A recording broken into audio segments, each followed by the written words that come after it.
하나님 감사합니다. 전도 요원 훈련으로 모이는 모임이 전 세계 청소년 현장 속에서 얼마나 되겠습니까? 우리가 실제로 열심히 하는 것도 아니고 실제로 잘할 수 있는 능력도 없지만, 그러나 주님이 원하시는 전도 운동을 위해서 요원 훈련이라는 소원을 품고 모였사오니 하나님께서 긍휼히 여겨주시며 하나님께서 축복하여 주사 시대를 실제로 움직일 수 있는 정말 전도 제자들, 현장을 파고 들어가서 사탄의 전략을 무너뜨릴 수 있는 정말 전도 요원들 일어날 수 있게 하여 주시옵소서. 주님, 우리 임마누엘 서울교회 고등부 안에 전도하는 렘넌트 제자들이 일어나게 하옵시고, 그래서 어떻게 하면 현장에서 실제 전도운동하고 생명운동 할 것인지 도전하고 기도하다가 응답받고 포럼하는 그런 팀들이 세워지게 하여 주옵소서. 오늘 하나님의 백성들에게 영적 세계에서 시대에 움직일 만큼의 초월의 능력 나타나게 하여 주옵소서. 예수 그리스도의 이름으로 기도합니다. 아멘. 오늘 우리가 붙잡을 내용 12과입니다. 힘의 원천이 어디서 오는가입니다. 우리가 잘 붙잡아야 되는 내용입니다. 큰 병원에는 자가 발전 시설이 있습니다. 왜냐? 수술하다가 갑자기 정전이라도 되면 큰일 나잖아요. 전원이 끊어지면 모든 기계 시설 다 중단되잖아요. 그럼 큰 문제 생기기 때문에 항상 위기 상황 와도 다시 전기 공급할 수 있도록 해줘야 되는 거죠. 그래서 성도에게는 능력이 필요합니다. 전도자에게는 더 많은 능력이 필요합니다. 그래서 우리에게는 평상시에도 힘이 필요하지만 특히 위기 때는 더 많은 힘이 필요하고 능력 필요합니다. 그래서 어떤 힘이냐? 자기의 영적 상태를 지킬 수 있는 힘이 필요합니다. 지킬 수 있는 힘이 있어야 되고요. 스스로 현장을 보고 자기 영적 상태에 대해서 점검하면서 회복시킬 수 있는 이 힘이 필요하단 말입니다. 그리고 이것을 가지고 또 뭐가 필요하냐면 현장을 살리려면 사역할 수 있는 힘이 또 필요하거든요. 현장 살릴 수 있도록 사역할 수 있는 힘이 필요합니다. 자기 영적 상태 지켜야만 이 부분이 오거든요. 그래서 뭐가 필요하냐? 요 영적 힘을 얻을 수 있도록 원천을 알고 누려야만 되는 것입니다. 그래서 오늘 메시지는 현장을 두고 굉장히 중요한 이야기입니다. 사실은 이 내용이 현장 복음 메시지 안에도 그대로 들어있습니다. 근데 이 부분을 현장 전도를 위한 전도 요원 훈련으로서 전도 훈련 교재 속에 들어있을 때 포커스하고, 현장 복음 메시지로 우리가 그 자리에 있는, 예를 들어서 새신자나 또 기존 신자들하고 나눴을 때 내용하고 포커스가 되게 달라집니다. 무엇을 봐야 되느냐? 특히 전도자, 사역자가 따로 누려야 될 지속적인 힘에 대해서 봐야 되는 것입니다. 그래서 힘의 원천은 어디 있습니까? 하나님께 가까이 나아가는 것에 있습니다. 이 부분을 전도자는 항상 체크하고 스스로 확보하지 않으면 안 됩니다. 믿음의 사람들은 하나님과 함께 했던 시간이 풍성했습니다. 함께의 시간이 풍성하게 누려지고 있었단 말이죠. 다윗이 항상 누리고 있었어요. 사단은 우리가 하나님을 아는 일에 맹공격을 퍼부을 것이다. 사탄이 공격하는 포인트, 공격하는 대상이라고 했는데요. 공격하려고 하는 글자 그대로 써야 되겠네요. 이 부분을 집중적으로 파고들려고 한단 말이에요. 왜냐? 이게 생명줄이니까. 하나님과 교제하고 하나님이 주시는 영적인 힘을 얻는 것이 전도자에게 있어서 진짜 생명선이기 때문에 마귀는 역으로 이 부분을 건드려서 어떻게든 무너뜨리려고 하겠죠. 그래서 오늘 우리는 하나님을 알아야 되겠습니다. 하나님은 어떤 분이십니까? 예레미야 33장 2절에 보니까 이를 행하는 여호와, 그것을 지어 성취하는 여호와, 그 이름을 여호와라 하는 분이시다. 그 하나님과 개인적으로 교제할 수 있어야 됩니다. 렘넌트들이 많이 놓치고 있는 부분이 이 부분이거든요. 그러니까 솔직히 저는 뭘 걱정하냐면, 지금은 이제 그런 것들도 많이 없어졌습니다만 예전에는 영성 훈련을 했단 말이죠. 그게 영성 합숙을 했단 말이죠. 그게 잘못됐다는 얘기가 절대로 아닙니다. 근데 뭐가 고민이냐면, 가서는 되는데 나와서는 안 된다는 거예요.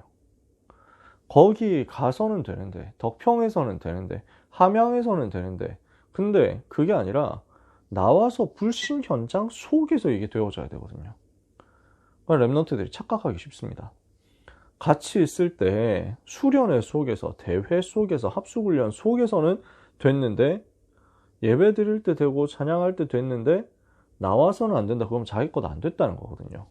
개인적으로 하나님과 교제하는 것이 나와줘야 됩니다. 그게 지속되어야 됩니다. 이 부분에 많은 시간 투자해야 되니까 예수님이 보여주신 거거든요. 새벽 오히려 날이 밝기 전에 기도하셨다. 예수님이 직접 제자들에게 알려주신 거예요. 그래서 저는 우리 렘넌트들이 불신자 현장 속에서 하나님과 교제하는 힘 가지는 사람들이었으면 좋겠어요. 불신자 현장 속에서 우리 주님과 함께하는 시간을 반드시 확보하고 여기에 대해서 절대로 양보하지 않고 이 복음 누리는데 집중할 수 있는 제자들이 되었으면 좋겠어요. 하나님은 지금도 하나님과 교제하는 자를 찾고 계시거든요. 하나님의 관심입니다. 하나님의 시선이 여기에 향해 있습니다. 우선순위를 바르게 하면 풍성한 능력이 임할 겁니다. 그래서 하나님과 교제하는 것이 우리의 우선순위 되어야 됩니다. 여기에서 능력 나타나고, 여기에서 지혜 나타나고, 여기에서 하나님 역사 나타나거든요. 그래서 16명의 군사가 지키는 중에 4씩 4패로 나눠가지고 16명의 군사가 지키고 있었거든요. 그 옥에 갇혀서 내일 사형당해야 될 베드로를 두고 초대교회는 뭘 했습니까? 사도행전 12장 1절에서 25절 집중 속으로, 기도의 집중 속으로 들어갔는데 어떤 기도였냐? 영적 세계를 누리는 엄청난 기도 속으로. 그래서 이때 그날 밤에 하나님이 역사하셔서 흐름 바꿔버리잖아요. 하나님을 간절히 찾고 바라고 하나님께 나아가라. 그럼 우리는 이 마음이 있느냐? 하나님 앞에 애통하게 부르짖을 수 있는 그 마음이 있느냐? 하나님을 간절히 찾고, 하나님을 깊이 찾고, 하나님을 정말로 찾고, 하나님 앞에 마음을 쏟아놓는 사람이 과연 있느냐? 그래서 이 부분을 가지고 부르짖어야 되겠습니다. 예레미야 33장 3절 너는 내게 부르짖으라. 내가 너에게 응답하겠고 네가 알지 못하는 크고 비밀한 일을 네게 보이리라. 하나님께 우리가 나아갈 수 있다면, 부르짖음으로 하나님께 나아갈 수 있다면, 간절한 마음으로 하나님을 향해서 부르짖을 수 있다면 우리 렘넌트가요 절대로 실패할 수가 없습니다. 왜냐? 하나님은 찾으시거든요. 간절하게 하나님께 부르짖고 하나님을 찾는 자 찾고 계시거든요. 너희가 전심으로 나를 찾으면 내가 만나리라. 우리 주님 그렇게 말씀했잖아요. 하나님이 그렇게 말씀했잖아요. 근데 이 부분을 사람들이 잘 모른다니까요. 그래서 렘넌트가 스스로 결단하고 겸비하여 하나님 앞에 나아가겠다 하고 간절하게 하나님께 부르짖을 수 있으면 반드시 응답 올 겁니다. 반드시 하나님은 거기에 은혜 주실 겁니다. 우리는 그 간절함을 렘넌트에게 전달해야 되겠습니다. 우리 렘넌트들이 간절함을 가지시기를 바랍니다. 정말 내게 성령 충만 주시옵소서. 내 현장 살릴 수 있도록 성령 충만 주시옵소서. 나에게 하나님의 은혜 필요하오니 나에게 성령으로 역사해 주옵소서. 하나님의 소원 이루기 위해서 내 인생 전부를 하나님께서 받아주시고 현장 살리고 전도운동 할 수 있도록 나에게 힘을 주시옵소서. 간절하게, 진짜 간절하게 구하는 사람 하나님은 찾으십니다. 하나님께 가까이 나아가라. 그러려면 어떻게 해야 됩니까? 말씀 앞으로 나아가라. 이것이 주님께 나아가는 것이고 힘의 원천입니다. 그래서 예레미야가 아직 시위대 뜰에 갇혔을 때 여호와의 말씀이 두 번째로 그에게 임하니라 이르시되 그랬잖아요. 예레미야 33장 1절이죠. 말씀 속에 능력이 있거든요. 우리가 이 부분을 잘 아니까요. 성경 구절 다 설명할 시간은 없죠. 하나님의 말씀은 살았고 활력이 있어 좌우의 날선 어떤 검보다도 예리하다.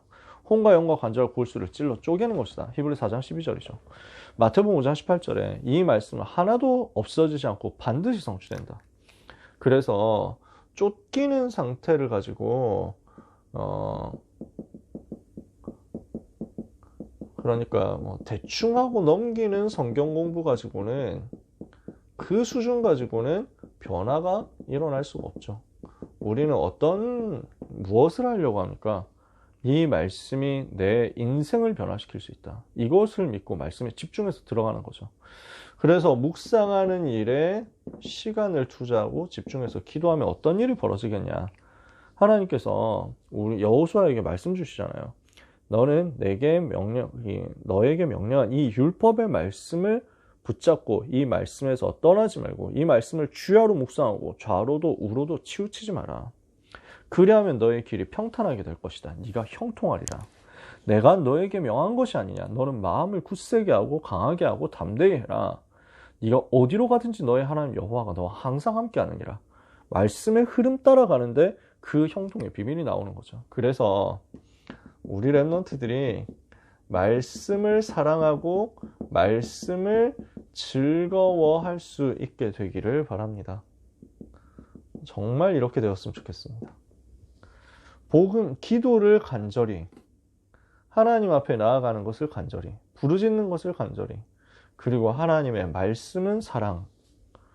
이런 랩런트를 하나님이 찾으시죠. 이런 친구들이 많았으면 좋겠어요. 얼마나 많으냐? 저는 좀 보고 싶어요. 하나님께 가까이 나아가면 어떤 일이 벌어집니까? 우리가 생각하지 못한 크고 비밀한 일이 우리에게 보여질 것이다. 예측할 수 없는 크고 비밀한 일이, 하나님의 일이 보여집니다. 이러니까 이때부터 어떤 능력이 벌어집니까? 보라, 내가 이 땅을 치료할 것이다. 고쳐 낫게 할 것이다. 그래서 이 성을 회복시킬 것이다. 무너졌던 것을 회복시킨다는 거죠. 그들의 죄를 내가 사할 것이다. 그리고 이 성이 내 세계 열방 앞에서 내게 기쁜 이름이 될 것이다. 이 응답의 역사가 예레미야 33장 4절에서 9절까지 나오는 그대로 임하게 될 것이다 말씀했습니다. 그래서요, 적용을 보면 다윗이 성공했을 때 이게 항상 누려지고 있었고, 다윗이 실패했을 때를 보면 다윗이 되게 입체적인 사람이잖아요. 항상 성공했냐, 항상 좋았냐 이런 게 아니라 우리처럼 실수하고 우리처럼 넘어지기도 하고 우리처럼 연약하기도 했잖아요. 근데 다윗은 거기서 빠져나와서 빨리 하나님 바라보는 데로 돌아온 거죠. 다윗이 언제 실패했느냐? 말씀으로 충만해지지 않고 뭔가 멍하게 있을 때, 그때 실패했어요. 사단이 그때 건드리거든요. 하나님과 교제하고 기도와 말씀으로 내가 하나님과 함께하는 것이 충만하게 누려지고 있을 때는 안 무너졌어요. 이 부분이 안 누려지고 내가 뭔가 멍하게 있을 그때 사단에게 틈을 줬어요. 그러니까 요셉은 이게 항상 누려지고 있었던 거죠. 여호와께서 나와 함께 하신다. 항상 누렸어요. 그래서 초대교회는 이 비밀 가지고 세상 변화시켰잖아요. 사도행전 1장 14절, 사도행전 2장 42절. 마음을 갖춰 오로지 기도에 힘쓰는 것과 사도의 가르침을 받는 것, 요 두 가지를 가지고 하나님과 교제하는 것이 힘의 원천이 제대로 되어 있었기 때문에 세상 변화시켰단 말이죠. 자, 결론입니다. 그래서 우리 랩런트들이, 모든 전도자들이 조용한 시간을 가져야 되는데 고요한 시간을 가지고 이것을 지속할 수 있도록 삶의 체계로, 루틴으로 반복되도록 만들어야 되겠습니다. 조용한 시간 내가 하나님 바라본다. 이게 너무 좋죠. 특히 고요한 시간을 가져라. 영적인 시간을 가지고 사람들이 항상 조용하게 있을 만한 시간을 찾기가 쉽지 않을 수 있거든요. 그래서 뭐 하라고 하느냐? 사람 아무도 없는 데를 찾아가도 괜찮은데 사람 많이 있는 그곳에서도 우리는 고요해질 수 있어요. 하나님께 집중하니까. 요 시간 가짐으로써 우리는 뭐가 만들어져야 되냐면 하나님과 나와의 사이가 친밀해져야 됩니다. 그래서 이것이 나의 행복이 되고 이것이 나의 누림이 되고 있어야 됩니다. 이게 전도자의 비밀이거든요. 근데 여기서 주의할 부분이 있습니다. 요 시간을 어떻게 가져야 되느냐? 원색적인 타임으로 만들어야 됩니다. 왜 제가 이 이야기를 하느냐면요. 바깥에서 영성훈련 한다니까요. 근데 요 영성훈련을 어떻게 하느냐면 종교적 경건으로 한다니까. 그러니까 묵상을 해도 나 중심의 묵상을 한다고. 내가 이 말씀 속에서 어떤 것을 느꼈고 무엇을 받았고 하는 그쪽으로 간다고요. 그거 말고요. 그리스도 중심 묵상으로 가야 된다고. 묵상을 해도 말씀을 받아도 기도를 해도 전부 나 중심으로 하니까요. 그러니까 이거 가지고는 사단을 못 이긴다니까. 오직 복음 그리고 오직 말씀의 흐름 속에서, 그러니까 오직이어야 되는데 오직 복음이 되어져야 되고 오직 말씀인데 그 말씀이 흐름 속에서 나에게 나오고 있어야 됩니다. 그래야 우리가 세계복음화 같이 가요. 그러면서 뭐가 나오냐면 영적 세계를 알고 이거 흐름을 바꿀 수 있는 실제 싸움을 하는 인식 속에서 기도가 지속돼야 되는 거죠. 종교적 경건으로는 절대 흑암 세력, 현장의 흑암 세력을 못 이깁니다. 저주와 재앙을 못 막습니다. 영혼을 사탄에게서 건져낼 수가 없습니다. 전도로 현장 변화를 못 시킵니다. 그래서 반드시 요거 해야 됩니다. 원색적으로 현장을 인식하고 전도와 연결되도록 묵상해라. 이게 전도자가 가진 다른 비밀입니다. 이 부분도 굉장히 중요한 얘기예요. 여러분이 이해할 수 있었으면 좋겠습니다. 우리 사역자분들은 잘 아시겠지만 우리 랩런트들이 잘 모를 수 있습니다. 왜냐? 종교생활을 안 해봤거든요. 종교생활을 안 해보니까 그냥 바깥에서 하는 그런 이야기가 되게, 바깥에 많은 일반 단체에서 하는 이야기가 좋아 보일 수 있고 굉장히 멋있어 보일 수 있습니다. 훌륭한 말들 많이 한단 말이에요. 나쁘다, 잘못됐다는 게 아닙니다. 우리는 철저하게 포커싱이 현장에 있고 전도에 있고 흑암 세력 무너뜨리는 데 있다는 것을 항상 인식을 해야 된다. 안 그러면 묵상은 많이 하는데 감정 중심이고 그것도 자기 감정 중심, 자기 기분 중심의 묵상 돼버려요. 그거 가지고는 현장 변화는 못 시키고 그냥 와서 현장에서는 왕따 당하다가 교회 와가지고 아니면 무슨 집회 가가지고 찬양할 때 손 들고 뭐 울면서 하고, 그거 도피까지는 가능합니다. 그게 뭐 도피하는 것도 귀하죠. 그러나 우리는 현장 살리로 들어가야 됩니다. 그 힘의 원천을 하나님이 약속하셨거든요. 누리는 여러분 되시기를 정말로 주님의 이름으로 축복합니다. 기도하겠습니다. 하나님 감사합니다.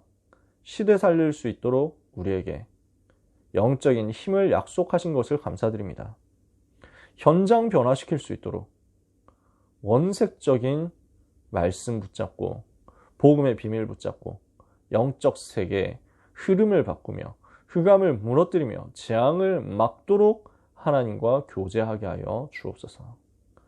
하나님과 함께하는 것이 가장 복되게 누려지게 하시며 이 영적인 힘이 나의 현장에 드러나고 증거되고 전달되도록 은혜 내려 주시옵소서. 예수 그리스도 이름으로 기도합니다. 아멘.